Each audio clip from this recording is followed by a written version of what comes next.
Xin chào các bạn.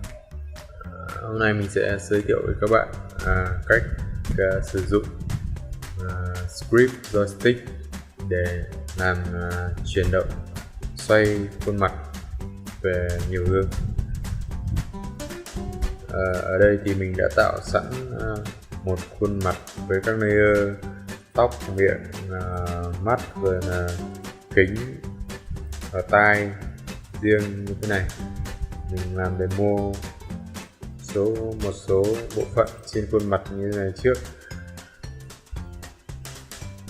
còn nhiều bộ phận hơn thì các bạn sẽ làm tương tự. Ok, bắt đầu nhá. Ở đây thì mình đã cài sẵn script joystick.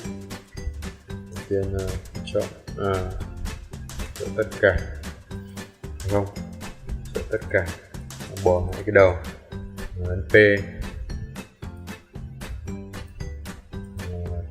keyframe này.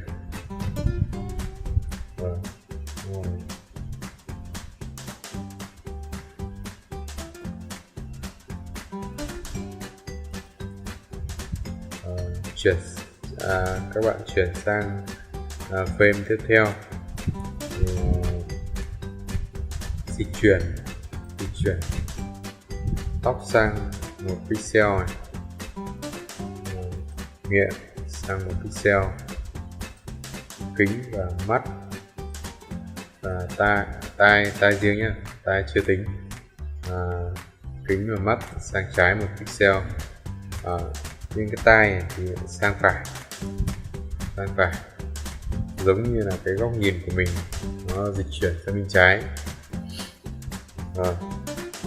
Tiếp theo dịch chuyển sang một frame, chọn tất cả, bỏ lại cái đầu. Các bạn ấn vào Paste Origin để trở về cái keyframe gốc.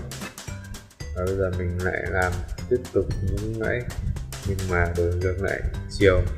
Tất cả những cái layer mình chọn là bao gồm tóc, miệng, kính và mắt sẽ dịch chuyển sang bên phải, và tai dịch chuyển sang bên trái.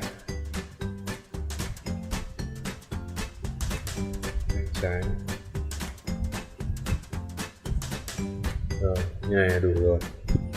Rồi, tiếp theo dịch chuyển sang một frame nữa và ấn Paste Origin.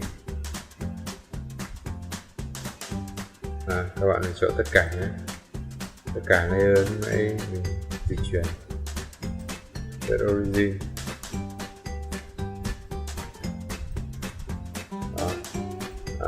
Bây giờ tất cả các layer này mình sẽ cho dịch chuyển lên trên một pixel. Rồi, còn tai thì xuống 1 pixel. Tiếp theo di chuyển sang và Paste Origin.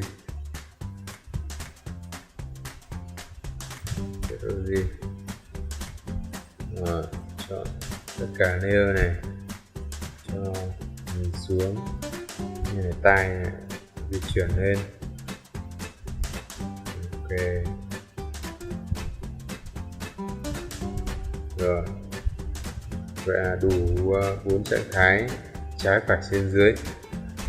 Tiếp theo mình chọn tất cả và click New Joystick, đặt tên, để mặc định cũng được. Ok, rồi nó sẽ tự tạo ra một cái layer control. Mình sẽ dịch chuyển sang bên này cho nhìn cho dễ. Đây là layer control này. Ở đây nó màu trắng nên là nhìn nó hơi khó, mình sẽ đổi màu cho nó, đổi thành màu đỏ đi. Ok, đó, bây giờ các bạn thử điều khiển nhé. Đó,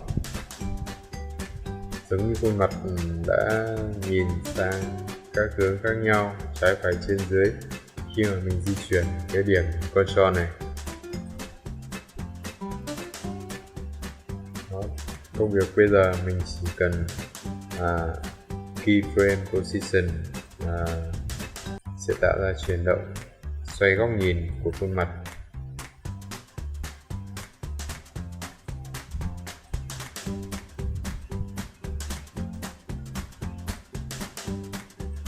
Đó.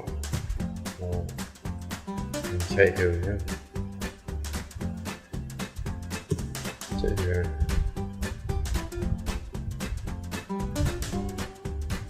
Đó.